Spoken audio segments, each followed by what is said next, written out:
Most coaches think that their business will be different this year. And this is what blows my mind. Coaches know this. If you keep doing the same thing over and over, you're not going to get any different results.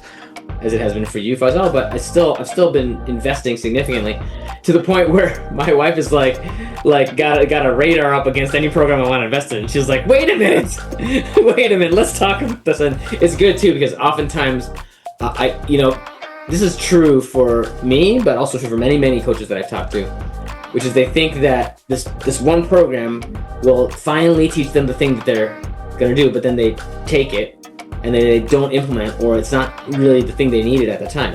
I actually did my training for my community right before this, and one of my clients jumped on the call and he said, "Well, how's 2026 treating you?" I'm like, "Well, it's been treating me the same way 2025 was treating me.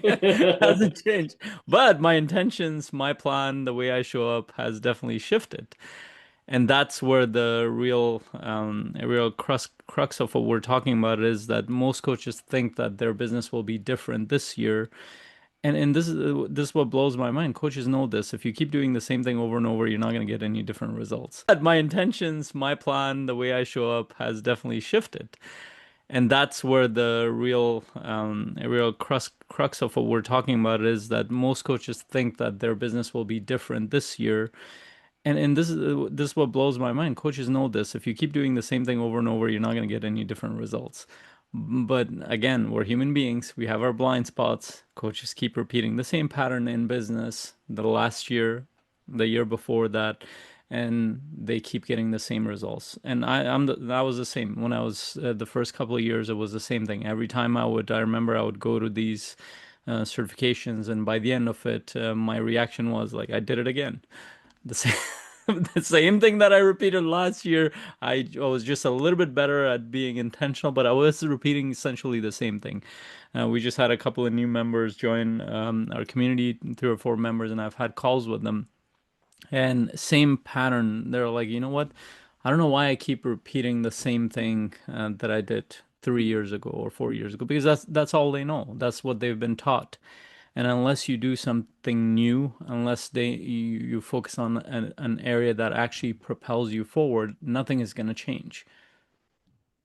Yeah, and I think I think I've been going through that same cycle too, and a little bit behind you. So like my coaching business has definitely changed in 2025, but not as significantly as I'd like it to, right? But I think the biggest change that I had in 2025 was being a lot more um, intentional about referrals Hmm. and more intentional about asking for referrals and like creating a process that actually creates referrals.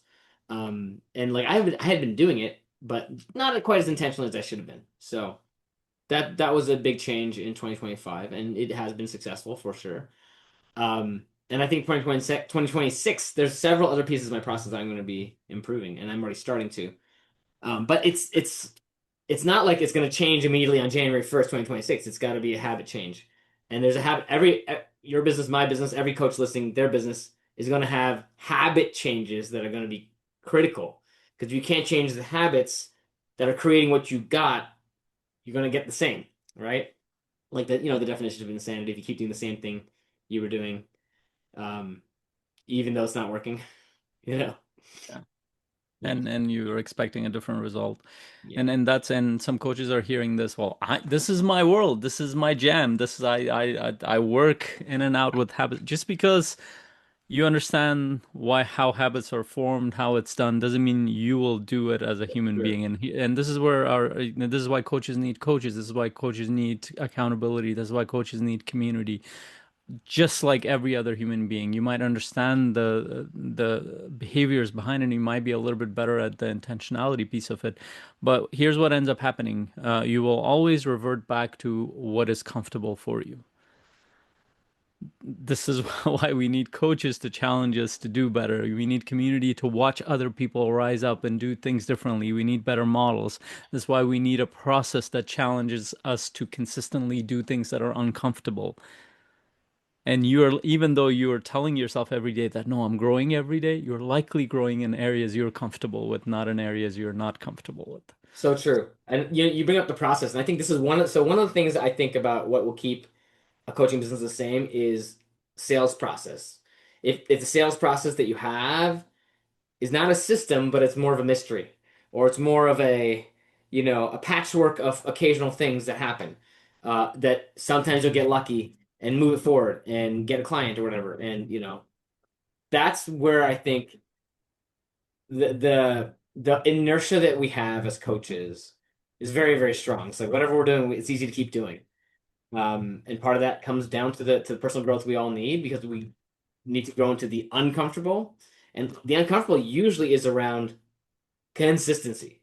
It's usually around doing the same thing, the boring essentials over and over and over again, instead of that creative noise or creative stuff that we can sometimes get distracted by. I think that's a big piece of the change that we have to go through as humans. That's not just coaching, that's humans, right? And No. sometimes I feel like I've slipped into places where I'm kind of inoculated against growth. Like I'm like, well, I'm a coach. I know the stuff, like you were saying. Like I don't need a coach, but then I'm like, yeah, no, I still need a coach. You know. Yeah. Probably more so, probably more so, and so this is a very interesting pattern, and this might be a good tip for coaches as well. A lot of the times, coaches when they work with somebody, I often hear this as a spouse or a business partner, they're very interested in personal development, and their spouse or somebody they're not as interested in personal development. And whenever they talk to them about it, personal growth, they get bored out of it and they don't do anything. And then they'll come to me, it's like, oh, my spouse or business partner or somebody in my life doesn't want to grow. And what they think they're doing is helping them change. What they are doing is just repeating things that they like. And but that's been one of the best sources of like clients for me because I'm like I just want to get on a call with them, see if I can support them. I just speak their language. I just ask them questions that they're looking to solve, answers to which they are looking for. I go towards things that they care about.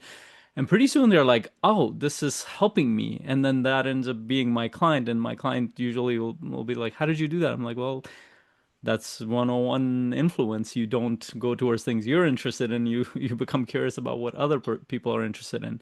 And the reason why I share this is that coaches, as much as they think they're growing, they're just speaking a language. They're doing About things that growth. they're interested in. Like it sounds like they're changing. They're not. Actually, a lot of growth is doing uncomfortable things that you're probably not interested in going towards. Yeah, if you think you're growing, but you're just talking about growth and studying growth and like thinking about growth concepts and talking the language of growth, which is we love to do that as coaches, is not the same thing as growing. Like it's like reading a book about a bicycle, you know. Yeah. And you can be an expert on all the parts of the bicycle from the book, and you might be the greatest, bike, knowledgeable person in the world, but you might not be actually riding the bike. And we're all guilty of that. It's funny you mentioned this about personal growth. Like my wife and I, when I first was in a relationship with her, I was concerned that she wasn't into personal growth like me. It took me years to figure out that actually she is so deeply into personal growth, but it's not the way that I define it. It's not like what I was thinking about as personal growth, like going to the personal growth events and conferences and like taking programs for personal growth. And it was more about like living in the fishbowl or the ocean of personal growth, like doing hard things and like challenging yourself and learning and growing by doing things. And like I was like, that's awesome. Like it took me a while to really recognize that she has her own version of how to grow. Like I wasn't only interested in the intellectual aspects of personal growth. I was doing my own things to grow myself for sure, but just because she didn't want to speak the same language as me doesn't mean that she wasn't absolutely into growth herself in her own way, in her own terms, her own language, her own growth path. And over time, I've recognized that, and that's true with clients too. It's like growth means different things to different people. If you can figure out the language that resonates with somebody, that's a different question than the language that resonates with you as a coach, the language that, Yeah. that you're comfortable with. Yeah, and this past year, and I want to share the past 3 years, I've had like sort of not as much, it's more of a desire, it was part of my vision to write a book, for example, and I struggled. Like this is my world. Like I know how to push people, I know how to challenge people. I wasn't able to do it the past 3 years. And then coming to the middle of the year, I finally, and I was looking for a specific opportunity as well to be part of something that actually helps me not just write a book, but something that connects to my business as well. And finally found Rich Litvin's program. I came across that opportunity. And I asked myself, like, am I gonna do this year? Like, I'm likely gonna repeat the same pattern the past 2 years I've been doing. And so I looked at the page. I went to the offer page for him. I gave myself 3 days to decide between the VIP and the normal. And I didn't need the VIP. I went towards VIP on purpose because it gives me enough pain to go make sure that I write. Because the difference was 1,000 versus $4,000.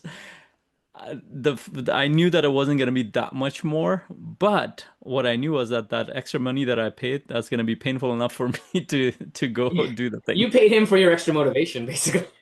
My ex and it did. It worked. By the end of the year, I had my book, but it did a bunch of other stuff for me. It was like that was more an investment in my ability to say, you know what, I'm gonna do this, and I did it.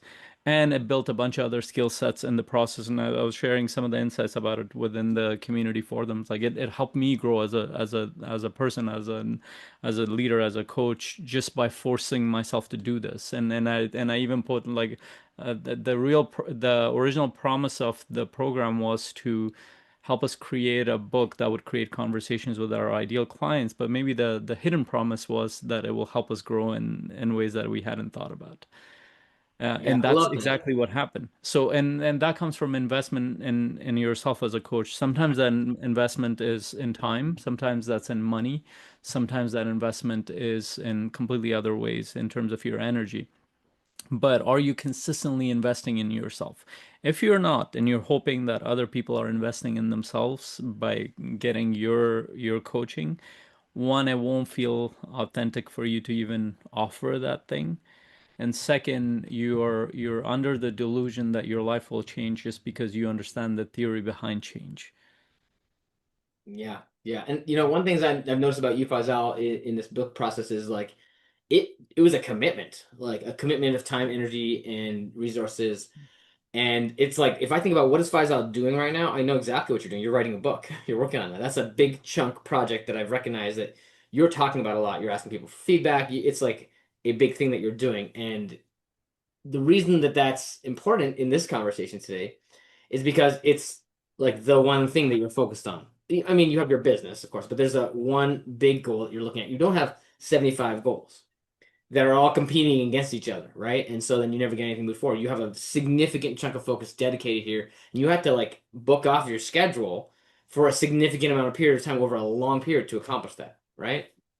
So the past 8 weeks, about 10 to 12 hours have gone to that project, and just this week I'm looking at Each it week, you mean, right? each week, pretty much 10 to 12 hours, and that's for most coaches that's building a business. So it's like that has Well, gone through it for me to I, figure I it want out. to pause here because 10 to 12 hours, like that is a significant commitment of effort towards one thing. That is a high leverage point in your business. So I want to ask those people who are listening today, what is the 10 to 12 hours project that you have focused on, right?